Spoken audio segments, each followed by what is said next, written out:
Vengo hoy para conversar con ustedes y quiero empezar invitando a la conversación a un poeta italiano del 1300, porque revolucionó la manera de pensar el tiempo.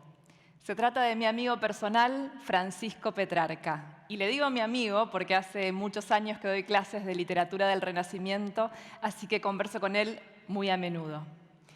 Petrarca fue el que inventó el concepto de renacimiento. Fue el primero en siglos en buscar, leer y admirar a los autores de la antigüedad clásica. Y entre todos los clásicos, su favorito fue Cicerón.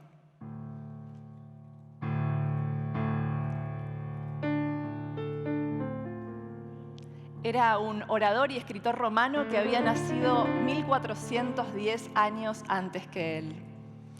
En una de sus búsquedas de libros, Petrarca encontró en un estante olvidado un volumen con las cartas de Cicerón que se creían perdidas. ¿Pueden imaginar el instante del hallazgo? La emoción de Francisco al saberse el primer lector de esos textos después de siglos.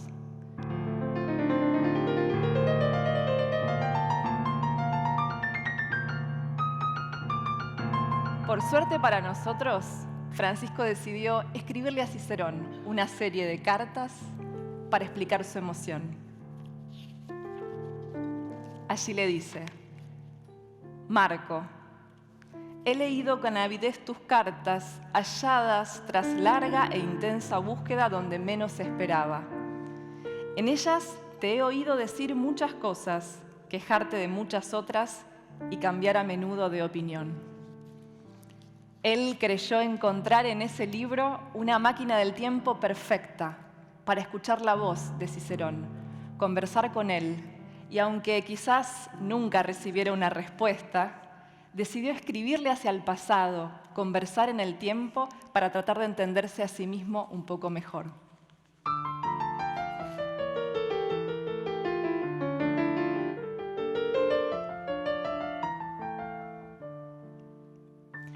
$200 años más tarde, todavía en el Renacimiento, los viajeros europeos aprendieron a ir más allá del mar y la forma del mundo cambió para siempre. De a poco, nuestra América fue tristemente conquistada y del otro lado del orbe, en Asia, también nuevos lugares fueron cada vez más recorridos, cartografiados e incorporados en nuevos y vistosos mapas. Ahora, ¿cómo se enteraban en Europa de todas estas novedades? Tal vez ustedes ya se imaginen la respuesta. De nuevo, las cartas. Cartas mucho más descriptivas que la de Petrarca, cartas que eran necesarias para organizar las expediciones. Era por carta que se anunciaba la llegada a un nuevo lugar y era por carta que se reconocía el fracaso de una expedición. Era por carta también que se intentaba decir lo nuevo, describir los paisajes, las costumbres, a los habitantes de esas tierras que habían existido desde el comienzo de los tiempos sin ningún contacto con Europa. Y de esas miles y miles de cartas, hoy elijo una para compartir con ustedes. La escribió otro amigo mío, Cosme de Torres, desde un lugar muy alejado de su Valencia natal, desde el extremo y extraño oriente. Y allí dice: estos japoneses son discretos cuanto se puede. Se gobiernan por la razón tanto o más que los españoles. Son más curiosos de saber que cuantas gentes yo he conocido, en todo lo descubierto no hay hombres así. Si debiera escribir todas las buenas partes que hay en ellos, antes faltarían la tinta y el papel que la materia. Cosme escribe esta carta en 1551 desde Japón. Había llegado ahí 2 años antes junto a Francisco Javier para intentar evangelizar a los japoneses. Y esta carta formaba parte de una red que la Compañía de Jesús, los jesuitas, habían inventado y perfeccionado a lo largo del siglo XVI para que llegara información a Roma desde lugares tan distantes como Paraguay, Perú, Brasil, la India, China o Japón. Era una verdadera Internet del siglo XVI, pero con el servidor muy lento, porque las cartas viajaban en barcos y corrían su misma suerte. Si el barco naufragaba, entonces la carta se perdía para siempre. Pero si el barco llegaba a buen puerto, entonces la carta también, tal vez 2, 3, 4 años después de haber sido escrita.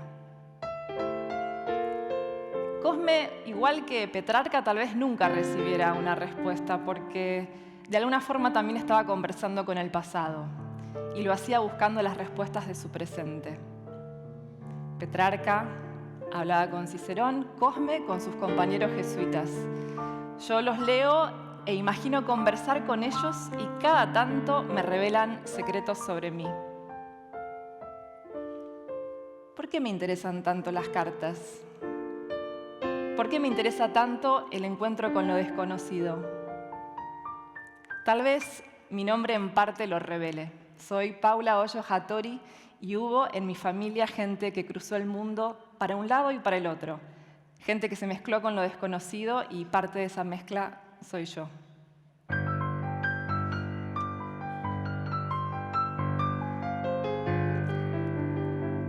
Una de esas personas fue mi abuelo, que vino de Japón a los 18 años. Demoró 3 meses en el barco para llegar hasta el puerto de Buenos Aires y, con los años, convertirse en un relojero de Boedo. En 1970 habían pasado 45 años desde su llegada y por primera vez pudo volver a Japón. Desde allá, en ese viaje, mandó cartas para mi abuela, mi mamá, mi tía, pero eran también para todo el barrio, porque en el Boedo del siglo XX, igual que en los monasterios jesuíticos del siglo XVI, las cartas de Japón se leían en voz alta, como noticias de un mundo extraño en el que un vecino muy querido oficiaba de intérprete. Así les dice: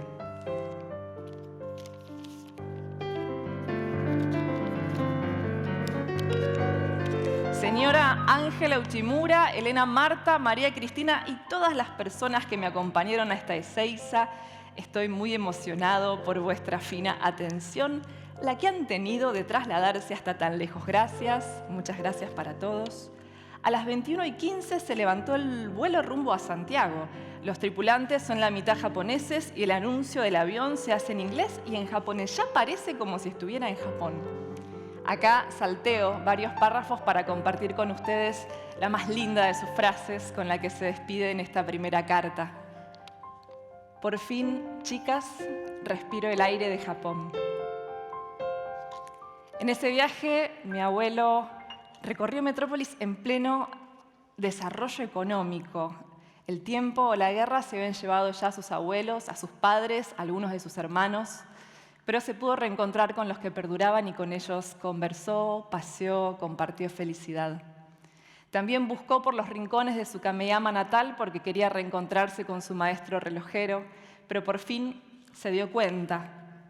Dimos muchas vueltas por todos lados, pero yo no encontré ningún recuerdo de hace 50 años.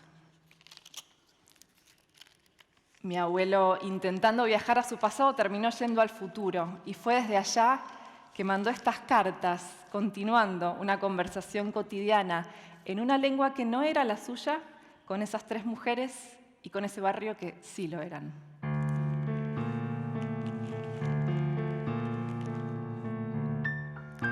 Y así como este abuelo mío cruzó el mundo, el otro también lo hizo a su manera.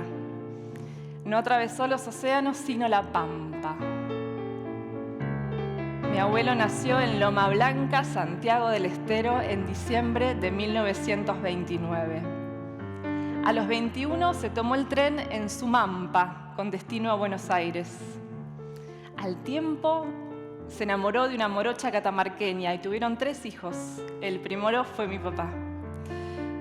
Pasaron los trabajos y los días y ese joven santiagueño se transformó en un anciano de pelo blanco, de bigote blanco, de manos nudosas y arrugadas.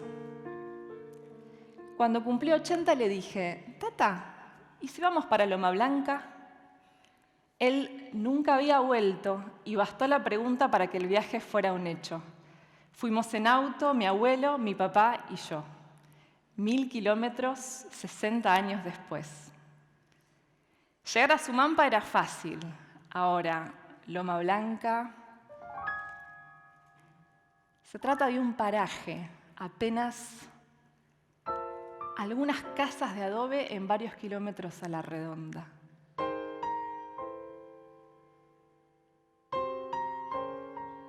Bajamos del auto a la vera de la ruta provincial, pasando el río Dulce, y nos guiaba la memoria del abuelo. Por acá, de este lado, estaba la estafeta de Don Verón, y allá estaba la escuela. Un poquito más adelante, de mano derecha, se tiene que abrir el camino.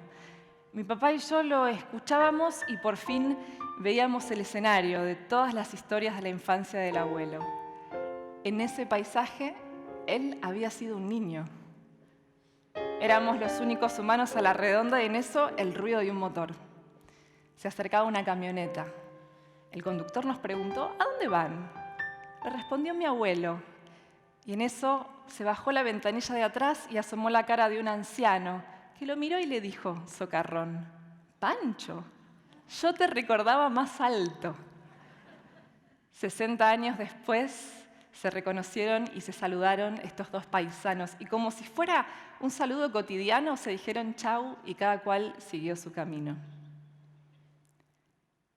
En este viaje le pudimos poner color a la memoria viva de mi abuelo. Él, sin la erudición que predicaba su tocayo Francisco Petrarca, solo precisaba de su voz y de su memoria para llevar a cabo un renacimiento singular. En cada narración que hacía sobre Loma Blanca, sus antiguos, volvían a la vida. Y en este viaje no hicieron falta las cartas porque fuimos con nuestros cuerpos hacia el pasado del abuelo.